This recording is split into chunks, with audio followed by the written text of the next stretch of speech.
함께 만드는 언론 미디어 협동조합. 여기는 국민TV. 함께 만드는 언론 미디어 협동조합.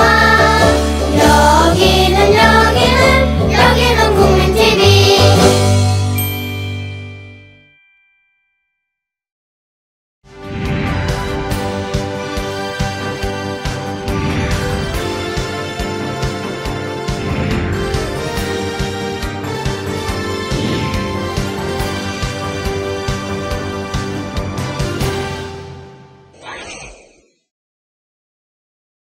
밥 생각나는 양념 소스가 있다.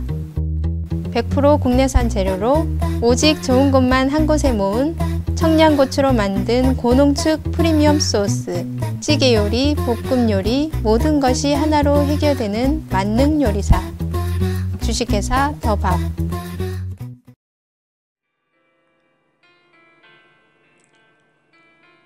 우리의 울림이 들리시나요?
귀로만 듣던 국민TV의 팟캐스트를 이제 보이는 라디오로 시작합니다. 국민TV 광고를 모집합니다. 조합원과 비조합원 여러분, 자신이 속해 있는 기업과 사업체, 그리고 알리고 싶은 모든 것들 다 좋습니다. 광고를 원하시는 분은 신청해주세요. 홈페이지 kukmin.tv, 국민.tv 또는 지역번호 02-3144-0933번으로 연락주세요. 여러분의 많은 참여 바랍니다.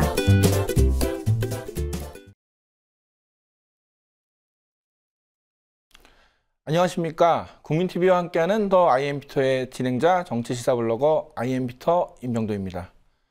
뉴스가 어렵습니까? 더 IM피터는 국민들이 더 알고 싶고 더 알아야 할 뉴스를 더 알기 쉽게 전달하는 프로그램입니다. 복잡한 뉴스, 재미없는 뉴스 쉽고 편안하게 여러분께 알려드리도록 하겠습니다.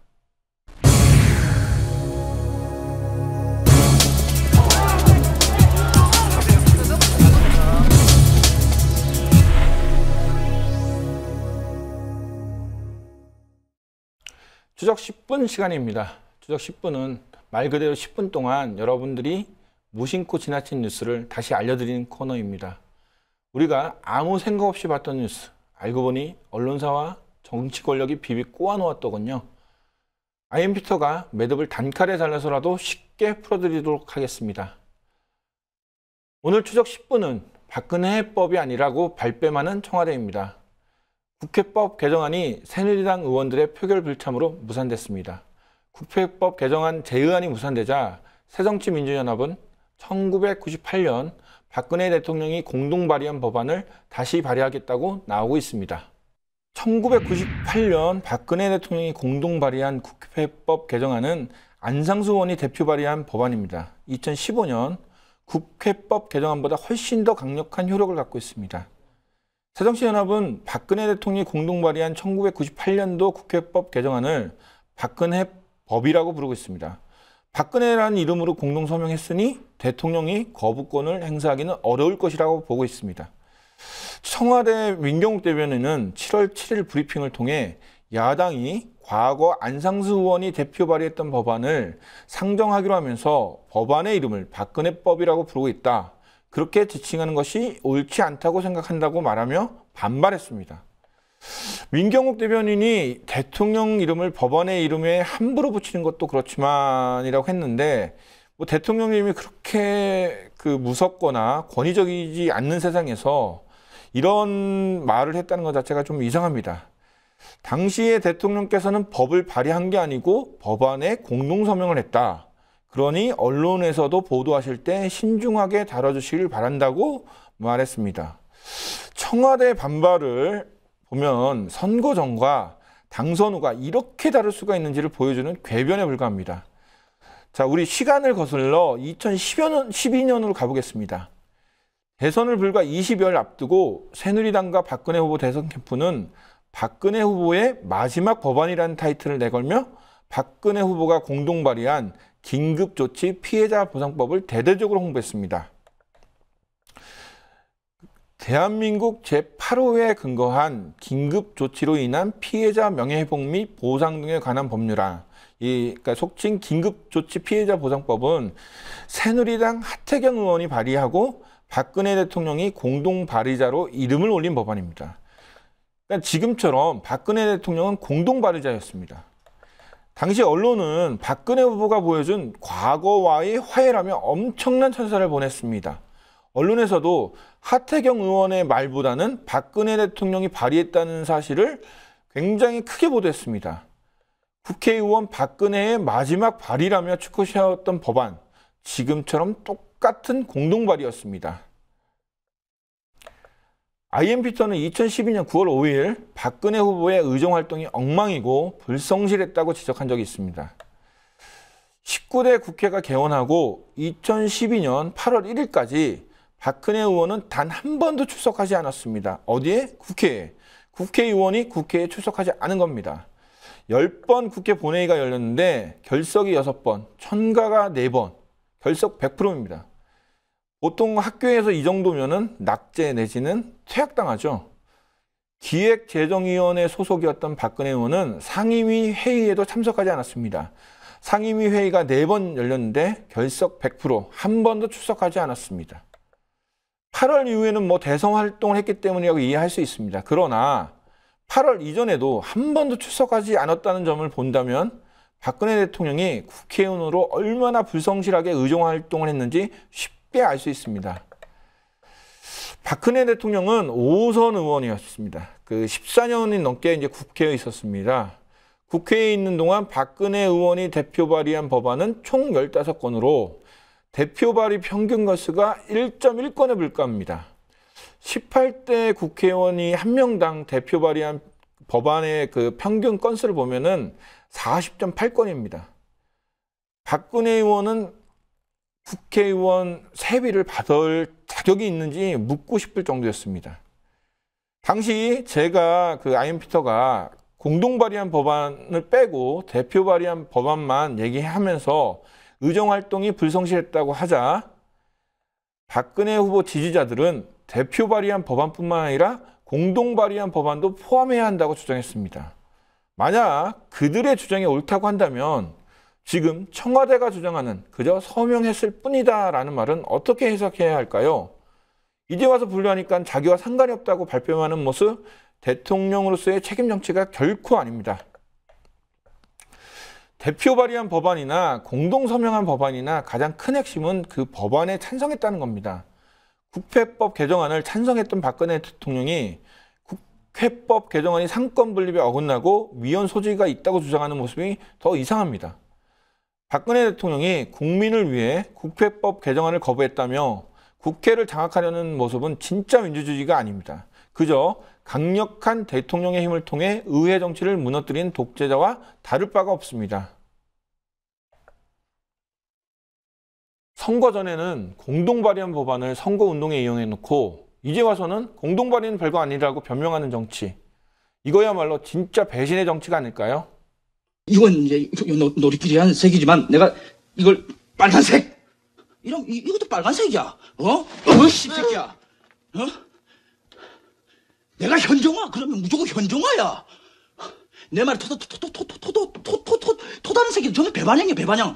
배신 배반형.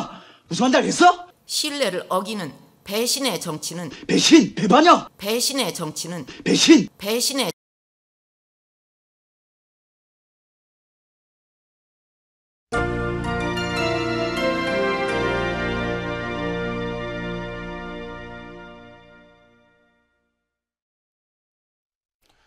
그 뉴스가 알고 싶답니다. 그 뉴스가 알고 싶다는 국민TV 김종훈 기자가 알려지지 않은 뉴스를 소개하는 코너입니다. 우리 국TV의 대표적인 훈남 기자 김종훈 기자 나오셨습니다. 자, 오늘은 어떤 뉴스입니까? 네, 오늘은 그 첫 번째 소식인데요. 부산 지역에서 활동하는 1인 미디어 거다란이 보도한 내용입니다. 해운대 피서인파는 정말 10만이었을까라는 이런 제목의 기사인데, 네, 우선 연합뉴스 사진 보면서 설명드리겠습니다. 첫 번째 사진이 지난 일요일 5일 연합뉴스에 나온 기사입니다. 네, 해운대에서 올해 개장 이래 가장 많은 10만 피서 인파가 몰렸다는 내용인데, 일단 사진만 보면은 정말로 10만 인파가 해운대에 몰려있는 것처럼 보입니다. 네, 보시다시피 지금 10만 인파, 상당히 지금 많이, 그렇죠. 상당한 인파가 지금 몰려있는 것처럼 보이는데, 이 부산 지역에서 활동하는 거다란이 직접 가서 정말로 10만 인파가 몰렸는지 확인을 해봤습니다. 두 번째 사진 보시겠습니다. 네, 확실히 좀 여전히 물론 많긴 하지만 연합뉴스에서 처음 그 보도했던 내용과는 다르게 드문드문 사람들이 지금 따로 있습니다. 네, 이제 중앙에만 사람 좀 있고 네. 양쪽에는 사람이 현재 적네요. 네, 세 번째 사진 보면 더 확연한데 거다란이 좀 더 뒤쪽에서 찍었습니다. 네, 10만이라 하기에는 사람이 정말 이게 정말 10만이 맞는지 10만이라는 수치가 맞는지 정말 의심스러울 정도인데 이 부분에서 의심이 가는 부분이 있습니다. 왜 연합뉴스에서 부산 해운대를 놓고서 왜 10만 인파가 몰렸다고 하는지 의심되는 부분인데, 그 보통 우리가 이제 시 현장에 그 소식을 전달하면은 이제 뭐 주최 측 추산, 그다음에 경찰 추산 이렇게 나오는데, 이거는 제가 볼 때는 연합뉴스 추산으로 봐야 될까요? 그러니까 사진에 보면은 이제 우리가 현장을 찍은 사진을 어떤 뉴스를 보느냐에 또 조금씩 차이가 있는데, 실제 집회 현장에 갔다가 다른 언론사 보도 사진을 봤을 때 이건 아니다라고 생각했던 뭐 그런 일들이 좀 있었습니까? 네, 그 가장 가깝게는 지난 세월호 참사 1주기 때인데요. 그때 시청에서 일단은 집회가 있었습니다. 일단은 근데 이걸 설명하기 전에 그 집회 현장의 그 추산 방식에 대해서 설명드리겠습니다. 일단 보통 우리가 경찰 추산이 있고 그 다음에 뭐 주최 측 추산이 있지 않습니까? 근데 재밌는 점은 일단은 보통 경찰은 그 시점, 일정 시점을 딱 기준으로 잡아가지고 그 추산을 발표를 합니다. 이에 반해서 주최 측은 일정한 시간을 두고서, 그러니까 예를 들어 7시에서 8시 사이에 그 시간을 두고서 인파가 계속 변하지 않습니까? 네, 그렇죠. 여기서 가장 높은 수치를 발표합니다. 그러다 보니까 예를 들어서 오후 7시에 이제 집회가 시작을 했는데, 그 당시에 집회 참가자가 5,000명입니다. 그러면 경찰은 그 7시 기준으로 해가지고 그걸 발표를 하고, 근데 집회라는 게 7시부터 8시까지 진행되지 않습니까? 그렇죠. 그러다 보면은 5,000명, 6,000명, 7,000명, 8,000명. 주최 측은 당연히 5천 뭐 이렇게 제일 그러니까 그렇죠. 그동안에 포함됐던 숫자는 아니면 제일 많은 인원을 이제 얘기를 하는 거고, 네. 경찰은 뭐 그냥 딱 시간 정해갖고 네. 이렇게 하고. 근데 사실 이렇게 집회에 나왔다는 거는 그 집회에 뭐 5분이 됐든 10분이 됐든 참여했던 사람을 다 합치는 게 맞지 않을까라고 저는 보고 있는데, 어떻게 생각하시나요? 네, 그 점은 당연히 지금 우리 피터 말씀하신 대로 그대로고요. 그러니까 가장 집회라는 거는 내가 거기에 참여를 해서 그래서 내 의사를 밝히고 함께 동참한다는 의미이기 때문에 어떤 시점을 임의대로 정해서 그거를 발표를 한다는 거, 그건 굉장히 자기적이고. 그렇죠. 이제 자기들의 입맛에 맞게. 뭐 예를 들어 갖고 사람이 7시는 제일 적게 왔다가 갑자기 9시에 사람들이 막 확 늘어날 수도 있는 거잖아요. 네. 그러다 보니까 집회 현장에서 가장 힘든 점이 뭐냐? 특히 생중계, 현장 중계를 할 때 가장 힘든 점이, 항상 우리가 1번 뭔가 질문을 할 때 그건 아시죠? 그러니까 지금 현장 상황 어떻습니까? 예, 주최 측 추산 얼마, 경찰 추산 얼마 이렇게 나오지 않습니까? 네, 그렇죠. 근데 그거를 파악하는 게 가장 어려운 부분입니다. 특히 1주기 때 세월호 참사 집회 같은 경우는 피터 기억하실지 모르겠지만 그 일주기 집회를 광화문이 아닌 시청에서 했습니다. 네, 그렇죠. 보통 사람들이 많이 몰리는 걸 그러니까 고려를 해서 시청 집회를 한 건데 당시에 저도 그 팽목항에 있다가 시청으로 올라와가지고 이제 저녁 중계를 했는데 문제는 보통 주최 측 추사는 뭐 그쪽에 물어보면 바로바로 알 수 그렇죠. 있습니다. 경찰에서는 뭐 얘기하겠죠. 네. 그리고 경찰한테 당시 현장에 나와 있는데 보통 우리가 집회하면 종로 같은 데나 광화문 집회를 하면은 보통 저 같은 경우는 보통 기자들이 어떻게 하냐. 경찰서에 직접 현장에 나와 있는 경찰들에게 물어보지만 안 알려줍니다. 그러다 보니까 정보과 쪽으로 직접 전화를 해서 확인을 하는데 보통 다 집회는 네. 그 광화문 집회 같은 경우는 종로에 전화를 하지 않습니까? 네, 그렇죠. 그래서 저도 그날 종로에 전화를 했습니다. 근데 아니라는 겁니다. 자기들은 이거 관여를 안 한다. 그럼 어디 뭐 경찰서가 뭐 그 다 가까운 거리니까 한 경찰서에서 하는 줄 알고 있는데 그게 네. 아닌가요? 재밌는 거는 우리가 시청 집회 같은 경우는 관할을 남대문에서 하고 남대문에서. 네, 그리고 광화문 집회는 종로에서 합니다. 그러다 보니까 이거 뭐 경찰 추사는 확인하는데도 여러 곳을 다 절차를 거쳐서. 그래서 당시에 더 재밌었던 실은 당시에 3만 명 정도 주최 추사는 3만이었는데 당시에 네, 경찰 추사는 5천 명. 너무 차이가 나는데요. 네. 그러니까 지금 뭐 연합뉴스의 어떤 추산, 그러니까 연합뉴스 사진도 뭐 그런 맥락에서 뭐 만약에 연합뉴스가 정부나 경찰의 얘기만 믿고 그것만 사진 찍으면은 드문드문 사람이 있었던 걸 찍을 수도 있고 또 많은 걸 또 찍을 수도 있고 그냥 정확한 그 사진 한 장이 사람들한테 보여줄 수 있는 진실이 있다면 좀 제대로 사진을 찍어서 보도했으면 좋겠네요. 네, 한 가지 소식 더 있습니다. 그 해운대 관련된 건데 이것도 마찬가지로 거다란, 1인 미디어 부산 지역에서 활동하는 거다란이 보도한 내용인데 해운대 백사장이 얼마 전에 넓어졌다는 그런 보도가 나왔습니다. 네, 그렇죠. 그런 보도가 나왔는데 굉장히 많이 나왔는데 거다란이 직접 가서 확인을 해보니까 이 모래가 해안가 쪽의 모래와 그 다음에 저쪽에 이제 입구 쪽에 들어오는 모래가 상당히 확연히 다르다는 걸 알 수 있습니다. 사진 보면서 마찬가지로 설명드리겠습니다. 일단 첫 번째 사진인데 물이 굉장히 더럽네요. 네, 물이 굉장히 탁하죠. 네, 그렇죠. 그러니까 근데 다음 사진 보시겠습니까? 네, 마찬가지로 지금 모래가 가라앉았고 그리고 위쪽에 지금 물이 이렇게 있는데 혼탁한 상태입니다. 다음 사진 또 살펴보면은 다르죠? 좀 왜 깨끗한가? 그러니까 아까 그 물하고 이 물이랑 뭐 다른 건가요? 아니면 뭐? 아닙니다. 같은 물을 넣었는데 결정적 차이는 모래의 차이입니다. 이게 물이 문제가 아니라 모래가 문제였던 거군요. 네. 거다란의 이제 거기서의 확인 결과, 거다란이 취재 결과 보니까 원래 해운대 모래는 저렇습니다. 원래 해운대에 있는 모래는 저렇게 깨끗한 모래고 물도 깨끗한 상황이고 네. 아까 처음에 봤던 그 물이 탁한 컵에 있던 거는 결국은 모래가 어디서 갖고 왔기 때문에 이렇게 물이 더러워졌다는 건가요? 네. 거다란이 그 보도한 내용대로 보면은 일단은 해운대의 복사장을 일부러 넓히기 위해서 이걸 보도하기 위해서 그러니까 이걸 알리기 위해서 서해안 쪽에서 모래를 들고 와 퍼날랐다. 그러다 보니까 해안가 쪽에 바다 쪽에 가까운 모래와 그다음에 해안가 쪽 입구 쪽 모래가 이런 차이를 보여서 저런 혼탁한 모래와 맑은 모래가 같이 섞여 있는 이상한 형태의 백사장이 되고 있답니다. 그 서해안 모래가 이 황사 이런 것 때문에 문제가 됐었고 그래서 그 원래 이제 그 모래를 어디서 갖고 올 수도 있지만은 사실 이제 해운대가 뭐 자랑한 뭐 사람들이 많이 몰리고 그다음에 해운대가 어떤 기네스북에 올라갈 정도 된다면은 그 모래 자체도 해운대에서 하는 게 낫지 그러니까 원래대로라면 해운대 모래를 써야 되는 게 맞다고 저는 보고 있는데 이 정도까지 이렇게 물이 모래의 차이가 있고 물이 더러운지는 몰랐네요. 네, 그런 차이가 있습니다. 자, 이제 휴가철이 다가옵니다. 많은 사람들이 바닷가를 찾고 또 바닷가를 찾다 보니 또 바가지 상수는 물론이고 해경의 해체 등으로 안전에도 문제가 될 수 있다고 봅니다. 앞으로도 여름철 관련 뉴스 많이 좀 부탁드리겠습니다. 네, 나와주셔서 고맙습니다.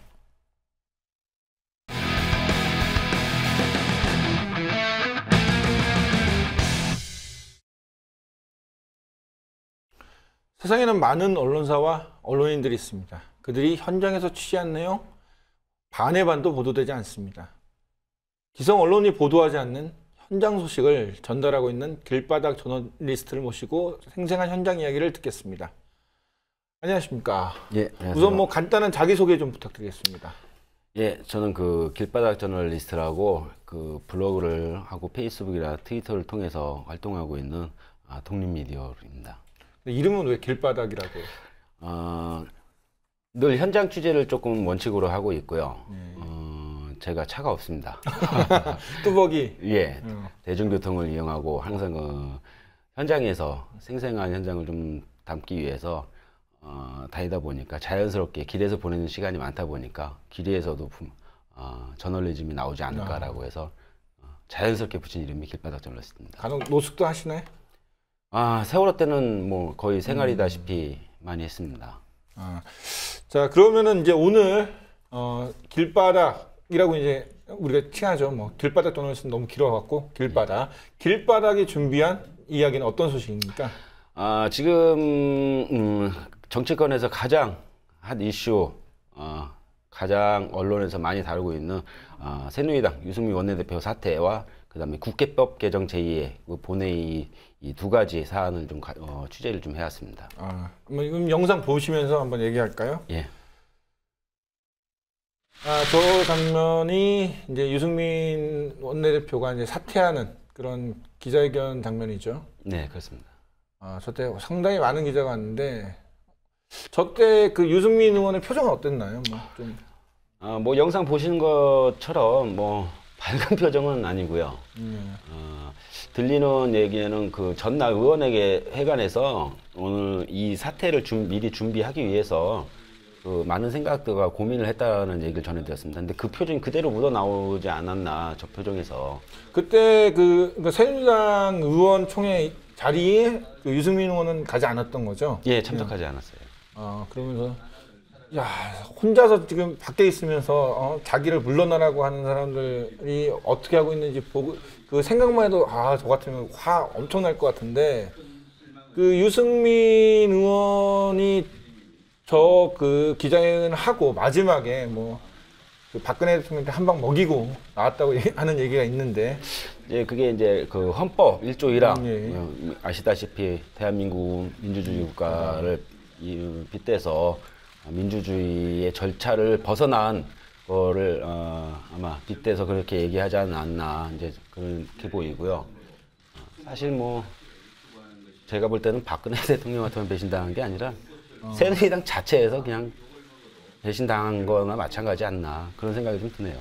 그렇죠. 이제 그러니까 지난 2월 2일 날 이제 새누리당 원내대표 경선했을 때 거의 새누리당 사람 의원들이 이제 뭐 이주영 의원하고 이제 그 19표인가 이제 차이가 있는데 나머지는 다 유승민 의원을 찍었단 말이에요. 그럼 즉 불과 4개월 만에 자기들이 선출해 놓은 원내대표를 물러나라고 한 거잖아요. 그 당시 그 의원총회 때 뭐 그냥 뭐 절차가 있는 게 아니라 뭐 박수로 그냥 뭐 결정했다고 하는데 그 당시 상황은 어땠나요? 좀 이번에 그 새누리당 그 사퇴 채택 결의안 그 하루 전에 그 기자들한테 문자로 이제 그 명칭까지 바꾸면서 의총을 열었는데 사실 뭐 좀 길게 가지 않을까라는 생각을 했지만은 4시간 가까이 진행됐습니다. 4시간. 예, 뭐 아침부터 뭐 새벽부터 기자들이 위치를 잡고 4시간 가까이 기다리면서 제가 조금 현장에서 느꼈던 거는 박수로 추인했다라는 거는 김은성 대표가 마지막에 나와서 했던 얘기고 그 중간중간에서는 고성이 좀 오가는 소리가 밖으로 흘러나와서 쉽지 않았던 걸로 보이고요. 그러니까 지금 그 의총 당시에도 유승민 원내대표에게 사퇴를 하라고 공고하는 그 자체가 좀 뭐 불합리하다는 그 생각을 갖고 있는 의원들이 몇 차례 얘기를 했는데 근데 신기한 게 새누리당에서는 이런 그 내부적인 사정이 정확하게 바깥으로 나오지 않죠. 그렇죠. 예. 아주 철저하게 차단을 할 경우에는 이 김문성 대표가 그 차단 역할을 굉장히 잘하고 있는 것 같습니다. 예를 들어서 비공개 먼저번에 최고위원과 막말 회동 이후에 그 바로 그 퇴장하는 모습이라든가 이제 그런 모습들은 그 오전 최고위원회가 전부 다 언론에 공개되고 있는 상황들에서 그렇게 물러나는 거는 언론에 비춰지는 보여줄 모습과 보여주지 말아야 할 모습을 분명히 알고 있는 뭐 행동으로 봐서는 참 언론 플레이 차단 역할도 굉장히 잘하고 있는 것 같습니다. 그래서 이번에 그 비공개에서도 굉장히 밖으로 이야기가 새 나가지 않는 상황에서 자기네들끼리 그런 결의안을 채택을 하지 않았나. 그러면은 그러니까 그러니까 원내대표 회의 때, 지도부 회의 때 그 보였던 모습은 사실 이 정도는 좀 보여줘도 된다고 하는 거고 어저께처럼 의원총회 같은 굉장히 심각한 상황은 절대 바깥으로 외부로 보이지 않겠다는 그런 어떤 새누리당의 어떤 미디어 전략 중에 하나로 볼 수 있겠네요. 네, 그렇습니다. 아, 저기 이제 포결하기 전이었나요? 그러니까 하기 전인가요? 아니면 그냥 저 사람이 누구죠? 여기 그 한 사람은 저 이재호 의원인 것 같고. 예. 친유 자장이라고 부르는 이재호하고 그다음에 새정치민주연합의 이종골 원내대표입니다. 아, 그리고 옆에 있는 사람은 한명숙 의원이고. 예. 지금 뭐 이재호 의원한테 어떤 얘기하는 건가요, 저기? 사실상 저는 이제 투표를 독려하기 위해서 여당 측 인사들을 찾아다니면서 일일이 인사를 하면서 이제 그 투표에 나서줄 것을 이제 인사를 하면서 요청하는 부분인데요. 아, 이게 지금 그 국회 본회의장 2층에서 이제 찍었기 때문에 이제 밑으로 이제 그렇습니다. 영상이 나오는 거군요. 이종걸 의원이 계속 이제 여당 국회의원들 새누리당 의원들을 좀 만나고 다니는 장면 같은데. 네네. 이제 유승민 전 원내대표죠. 아, 정말 좀 마음이 찹찹하면서도 그래도 서로 좀 웃고 괜찮네요. 저 표정을 볼 땐 괜찮은 것 같은데. 네. 사실상 저 상황을 좀 보면서 제가 느낀 거는 이제 후에 뭐 다른 영상이 나오겠지만은 좀 아쉬운 점이 강력하게 좀 투표를 독려를 하는 모습이라든가 이런 모습들이 좀 국민들한테 야당의 그 야성스러운 모습을 좀 보여줘야 하지 않을까 하는데 저 모습을 저는 과거에 좀 김종필 씨께서 낮에는 싸우고 저녁에는 술과 고기를 먹는 게 정치이다라는 그 말이 생각이 날 정도로 동료의식이 좀 굉장히 돋보이는 정치인들의 그래서 좀 한번 저 모습을 담아봤거든요. 김무성 대표는 자기가 표결하지 말자는 거 놓고서는 왜 이종골을 왜 만나 저렇게? 물론 이제 뭐 이종골 원내대표가 찾아가서 인사하는 부분이긴 한데 참 이종골 원내대표하고 김무성 대표하고 저렇게 반갑게 호흡까지 하시네. 인사를 나누고 저런 모습은 사실상 좀 보기 드문 장면입니다. 그렇죠. 그러니까 저 모습이 그러니까 투표를 독려할 때 야 너 투표해 뭐 이것보다 좀 나이스하고 뭐 이렇게 부드럽게 할 수는 있는데 저렇게 한다고 해서 과연 새누리당 사람들이 뭐 투표를 할 것 같지도 않았었고 그리고 제 생각에는 조금 더 그 길바닥 얘기처럼 또 강력하게 투표 왜 안 해? 빨리 하자고 막 이렇게 좀 끌고 가거나 했던 모습이 좀 있었으면 어떨까. 말 그대로 야성이 없어도 너무 없네요. 예, 그렇습니다. 그래서 참 굉장히 저런 모습들을 국민들이 보면은 뭐 흔히들 뭐 그 SNS에서 말하는 야당인지 여당인지 구분이 안 갈 정도로 뭐 문재인 대표도 찾아와서 반갑게 인사를 좀 하고 있네요. 그러니까 우리 국민들이 여야가 싸우지 말라는 얘기는 뭐냐면은 합의를 할 때 그때 좀 싸우지 말고 잘 합의를 해서 어떤 그 법안이나 이런 통과될 게 있으면 나가라는 거지.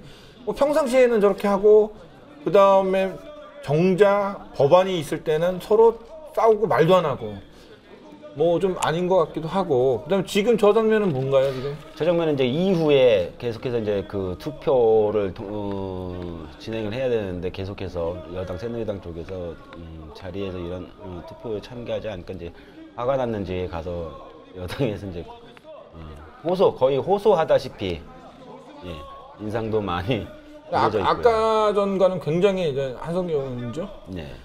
그 당시 투표할 때 정의화 의장이 그 문재인 대표가 투표장에 갔는데 그만합시다 해갖고 문재인은 뭐 투표 횟수 그러니까 표결 절차가 안 됐다고 하기도 하는데 지금 우리나라 국회를 보면은 그 뭐 실제로 가까이서 보시고 있으니까는 여야 국회의원의 관계가 어떤 것 같아요? 제가 느끼기에는 첫 번째 동료 의식이 굉장히 뚜렷하다는 거고요. 여당 야당을 떠나서 이 국회의원한 직을 같은 직을 유지하고 있는 사람으로서는 정제 국회밥을 같이 먹는다. 그래서 볼 때는 동료 의식이 굉장히 뚜렷해 보입니다. 그 다음에 이제 정쟁이 있을 때에는 각자 주장하는 부분이 뚜렷하지만은 그것이 상생으로 가는 그런 여야 정치인들의 모습은 또 보이지 않고 좀 헷갈립니다. 사실 우리나라 정치인들이. 오늘도 뭐 이렇게 그 재밌는 얘기 사실 뭐 일반 뉴스에서는 볼 수 없는 얘기인데 앞으로도 다양한 그 길바닥 소식 국민TV 조합원들은 물론이고 국민들한테 자세히 알려줬으면 좋겠습니다. 오늘 나와주셔서 고맙습니다. 네, 감사합니다.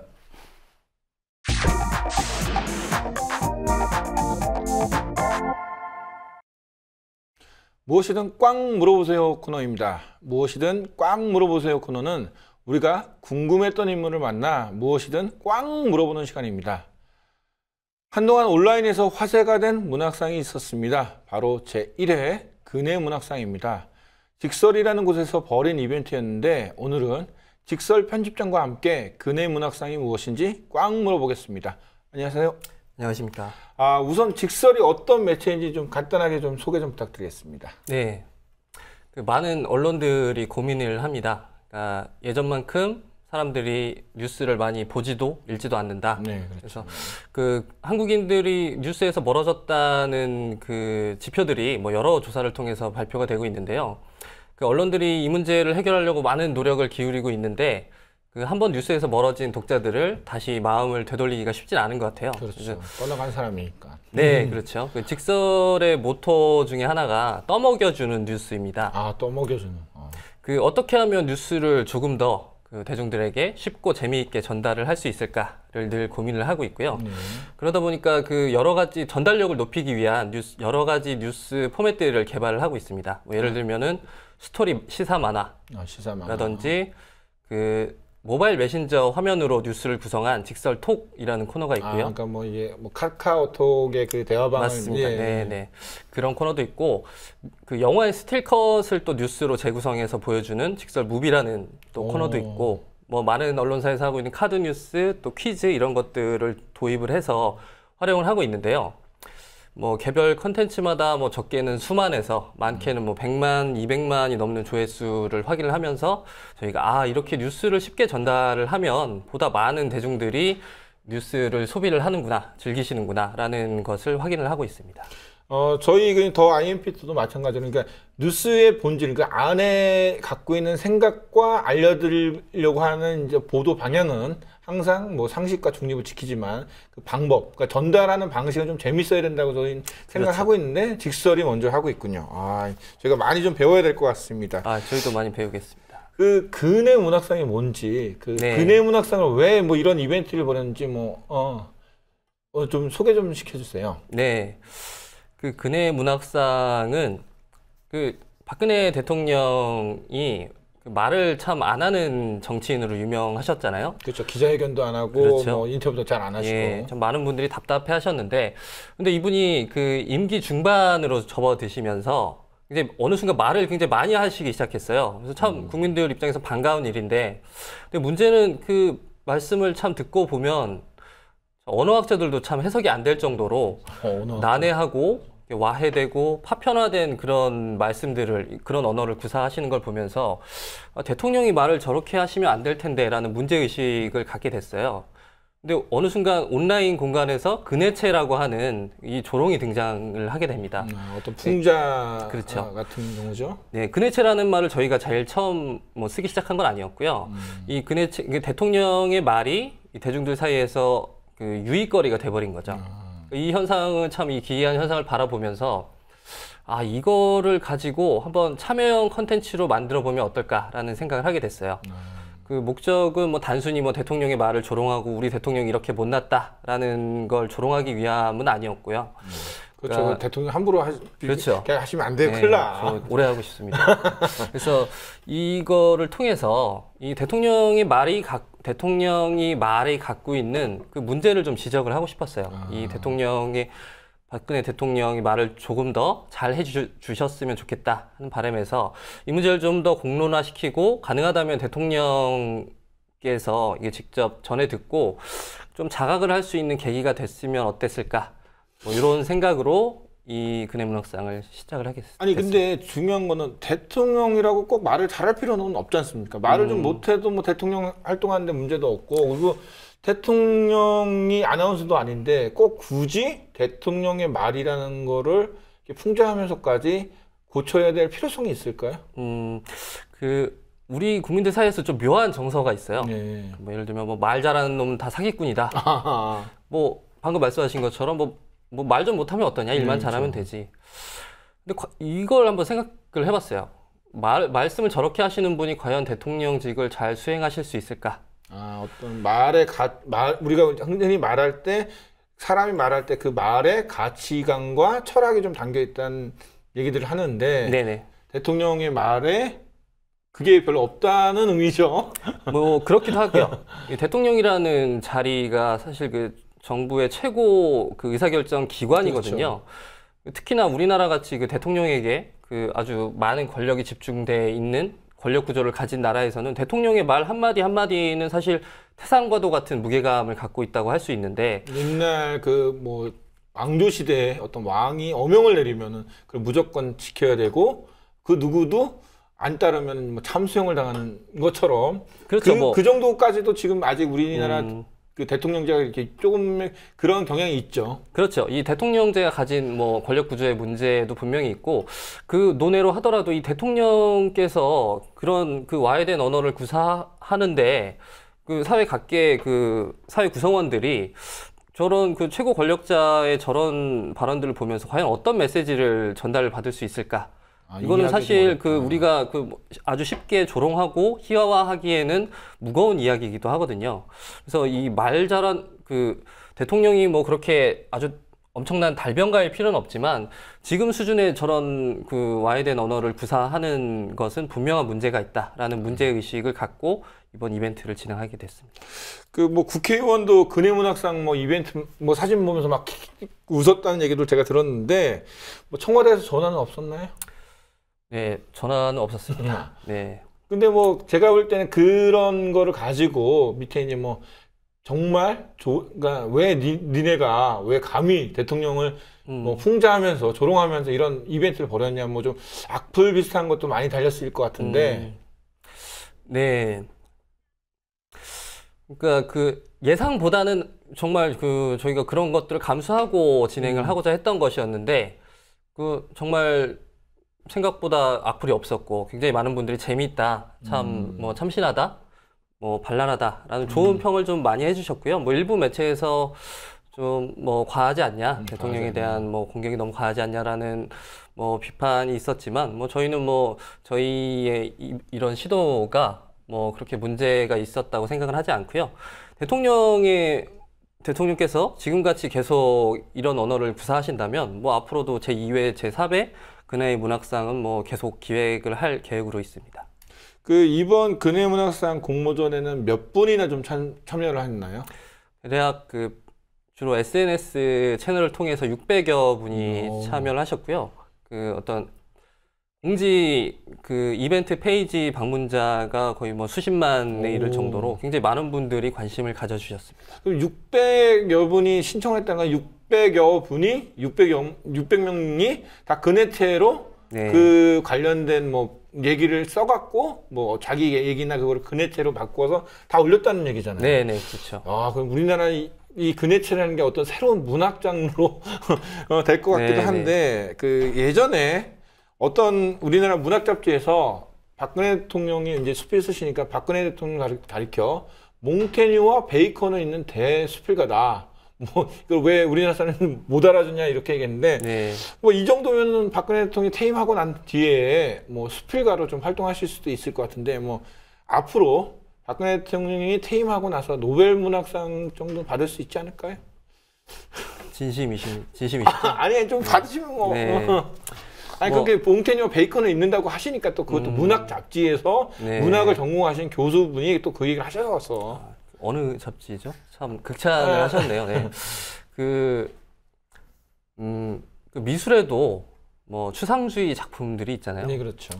이 뭐 대통령께서 구사하시는 그 언어가 굉장히 비문이 많긴 하지만 퇴임 후에 한번 시를 한번 쓰신다면 뭐 참 이 초현실주의 문학의 어떤 좀 새로운 지평을 열 수 있지 않을까라는 생각이 문득 듭니다. 네. 그러니까 초현실주의의 어떤 그 제가 어떤 생각 이하 그 그림 그리신 이하 작가랑 같이 옆에 그 포스터에 옛날 우리 시화라 그러죠. 그러니까 이제 박근혜 대통령이 시를 한 편 써주셔서 전시를 하면 그것도 괜찮을 것 같네요. 네, 뭐 제가 언뜻 생각이 드는 주제를 하나 잡으신다면 뭐 언어는 아무것도 아니다. 뭐 이런 뭐 말이 무슨 필요가 있냐. 그렇죠. 뭐 이런 주제로 하나 작품을 하신다면 굉장히 형이하학적인 작품으로 좀 높은 평가를 받으실 수 있지 않을까. 그러면 좀 우리도 이제 지적 수준을 박근혜 대통령이 구사하는 근해체를 좀 이해할 정도의 네. 어떤 3차원적인 그런 모습들을 좀 갖고 있어야 될 필요가 있는 것 같네요.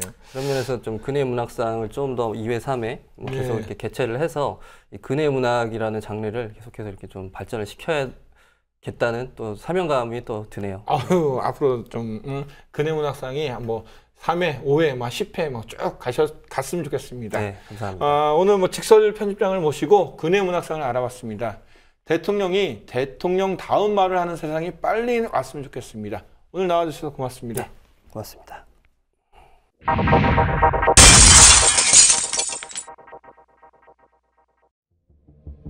So it is. Now, as in the beginning, you belong to the tale. Passengers, this is not you. This is disorder. Quiet! Be quiet! No. Keep. Finish.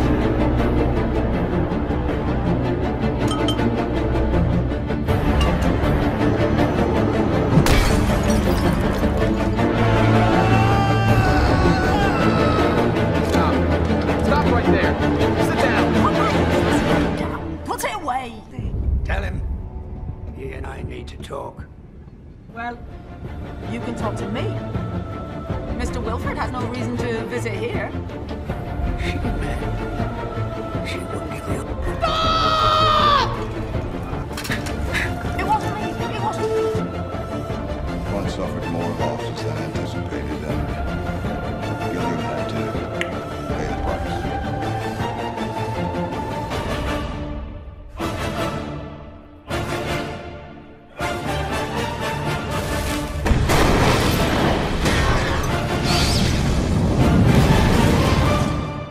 All adding up to what?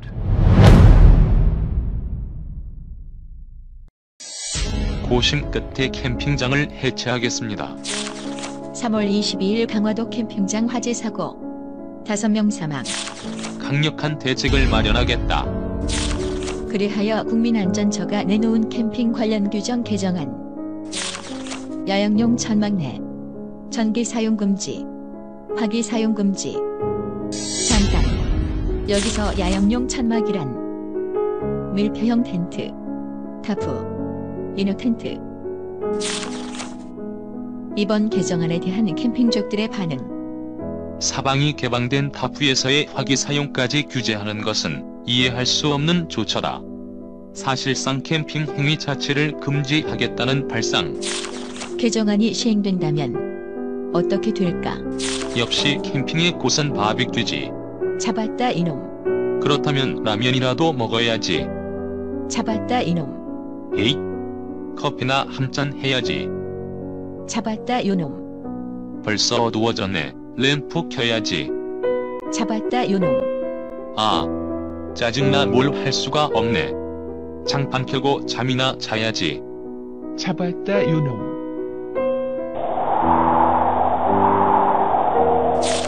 사실상 텐트에서 할 수 있는 건 아무것도 없다. 전국민 베어그릴스 만들기 프로젝트. 지금 뭐 하자는 거죠?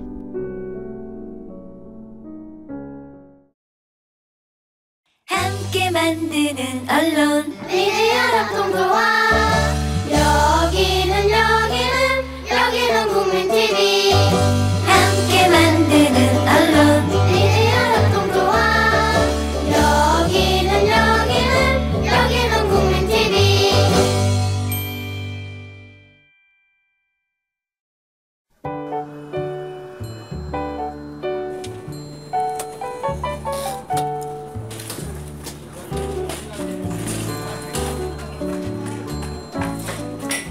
좀 우리가 이렇게 목소리 내고 하면은 좀 이루고자 하는 게 이루어질 줄 알았는데 아직도 끝이 보이지를 않는데 우리 유가족분들이 자기 식구, 자기 아들, 딸 죽음을 이어서 그 죽음으로 인해서 그 안전한 그 대한민국 그 건설을 하자는 꼴로 이렇게 하시다 보니까 저와 같은 사람도 더 적극적으로 그 참여를 하게 된 것 같습니다.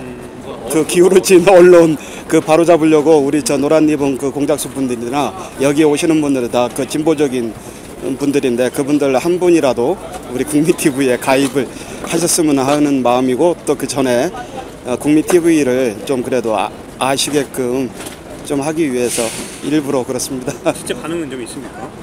저 개인적으로 말 많이 하고 그 가입원서도 나눠드리고 합니다. 저는 개인적으로 일본에서 한 10년 동안 살다 보면서 그 효순이, 미순이 그 장갑차 사고 때 그 지역이 제가 군 생활을 했던 지역인데 촛불 한 번 못 들었고 노무현 대통령 탄핵 때도 일본인이라고 촛불을 못 들었고 광우병 촛불 때도 못 들었습니다. 세 번 다 일본인이라고. 그래서 이번 세월호처럼 이렇게 국가적인 그 참사가 일어났을 때 또 제가 그냥 촛불을 못 든다 그러면은 제 인생에서 아주 후회되는 일이 될까봐 참여를 하게 되었던 겁니다. 저희 그 국민TV 그 조합원들이 우리 이제 그 자켓을 제가 지금 안 입었는데 위에다가 그 하나 더 입자면은 연대하라 소통하라입니다. 근데 연대하라 소통하라가 다른 단체하고 연대하라 소통하라도 중요하지만은 우리 국민TV 조합원들끼리 먼저 소통하고 연대해야 될 것 같습니다. 좀 하나가 됩시다.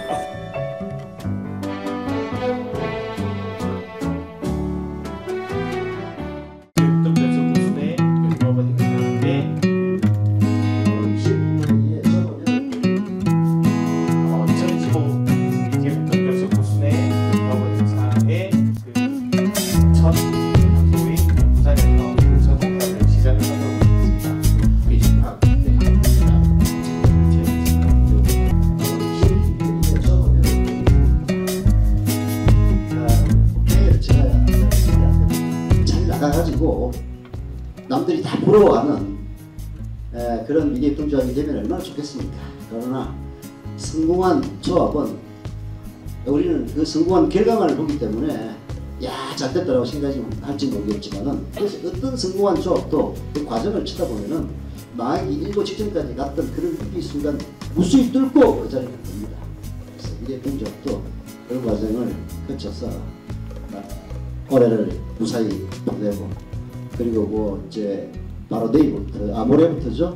라디오도 김영국장 퇴장 이후에 질이 변질했던 그런 상황들 어느 정도 좀 극복을 하고 약간의 개편 그리고 이번 달 말이나 내가 전면적인 개편 통해서 라디오 제대로 갈 겁니다.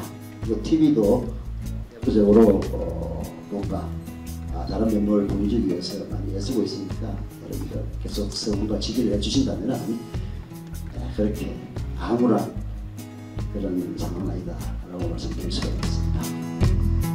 최대한 빨리 임팩트 있는 것만 해서 좀 끝내겠습니다. 좀 오늘 여러분들에게 교육이라고 하기에는 자, 우리 미디어 협동조합 같은 경우는 언론의 갈망을 느낀 사람들이 이거를 타파하고자 변화시켜보고자 모인 사람들이 조직된 단체 아닙니까? 그렇죠? 그게 가장 큰 목적이란 말이에요. 목적. 이 진화의 주인공은 여러분이니까요. 조합원 참여 꼭 부탁드리고요. 앞으로 이런 부분에 대해서 우리 미디어 협동조합도 계속 신선하고 확대해 나가야 될 것이라고 생각합니다. 더 이상 막지 못할 것이다 라고 이렇게 말씀을 하셨다가 그 다음에 이제 박근혜 대통령 청와대에서 책임이 정말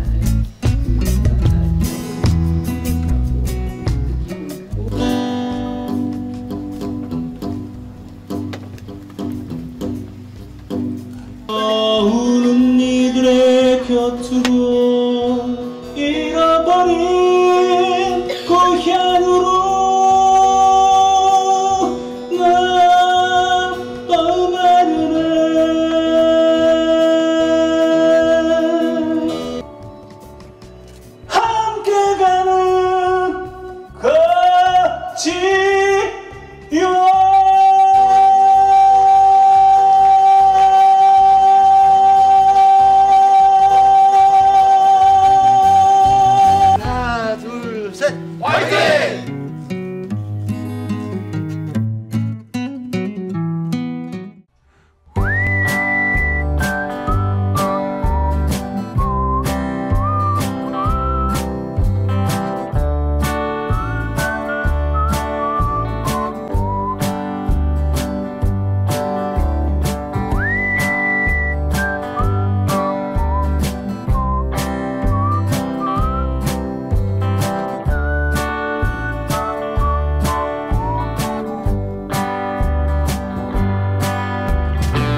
더 IM부터 첫 방송 어떻게 보셨습니까?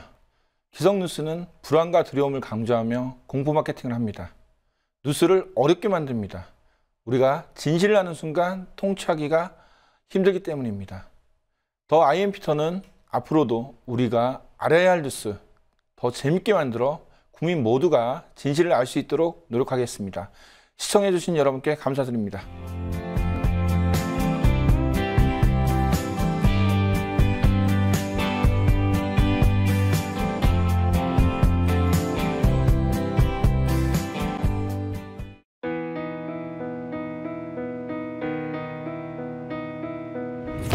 (1960년 4월 19일) 당시 언론은 빨갱이 데모라고 했습니다.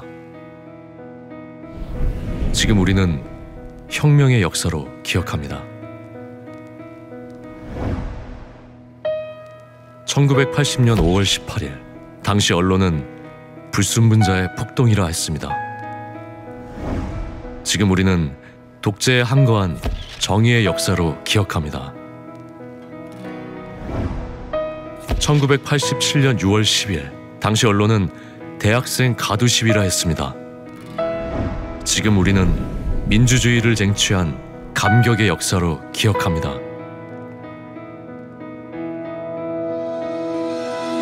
백 없고 돈 없는 노동자, 서민, 학생들이 스스로 타올라 역사를 만들었습니다.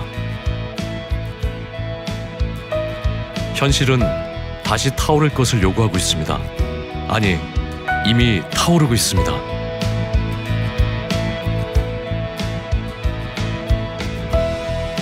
빨갱이를 종북으로, 불순분자를 외부 세력으로, 언론은 말만 바꿨을 뿐 역사를 부정하고 있습니다.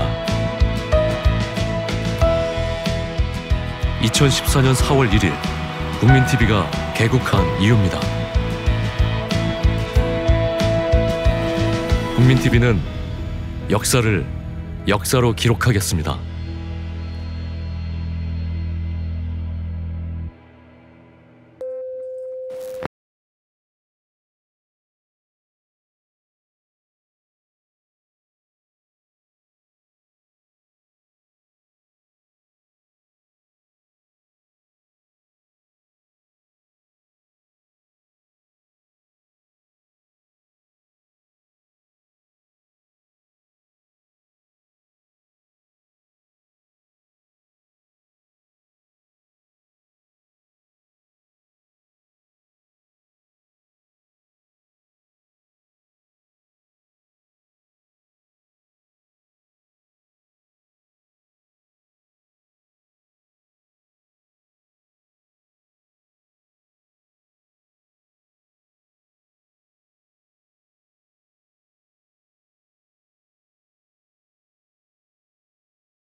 밥 생각나는 양념 소스가 있다.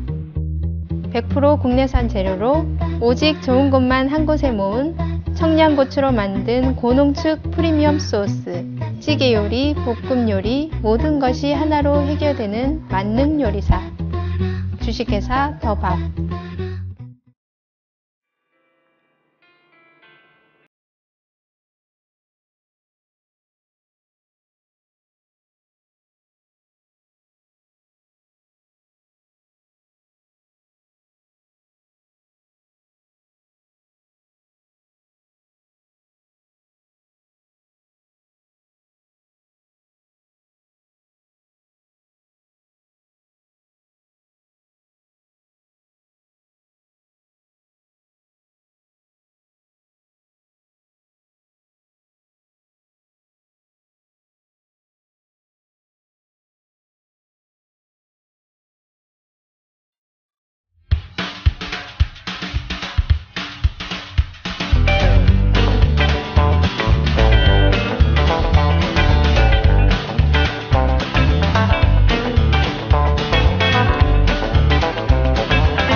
원두, 향긋한 커피가 있는 여기는 미디어 협동조합 국민 카페 온에어.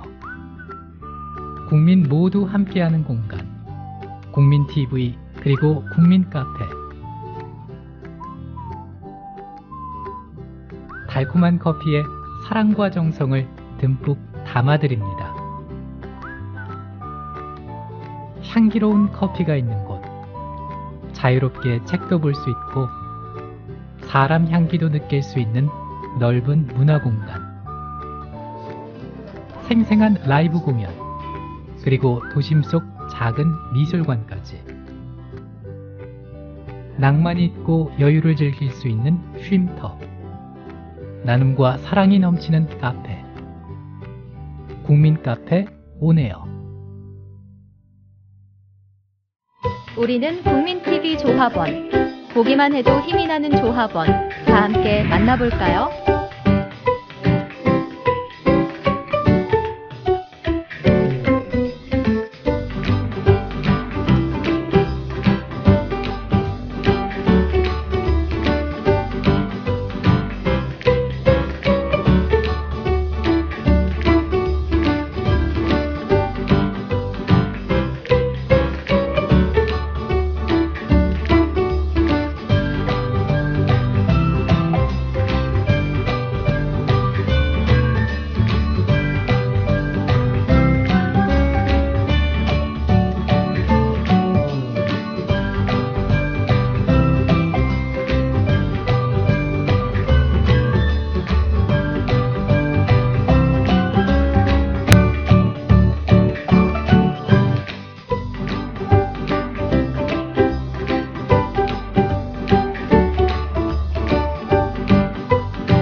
우리는 국민TV 조합원.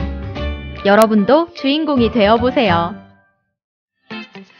국민TV, 국민라디오, 그리고 뉴스케이를 응원하시는 분들, 미디어 협동조합 조합원 가입으로 힘을 실어주십시오. 그리고 기존 조합원분들은 월조합비 납부 신청을 해주시면 감사하겠습니다. 조합원 가입과 월조합비 납부 신청 문의는 홈페이지 국민.tv 또는 서울전화 3144-7737로 연락주시면 됩니다.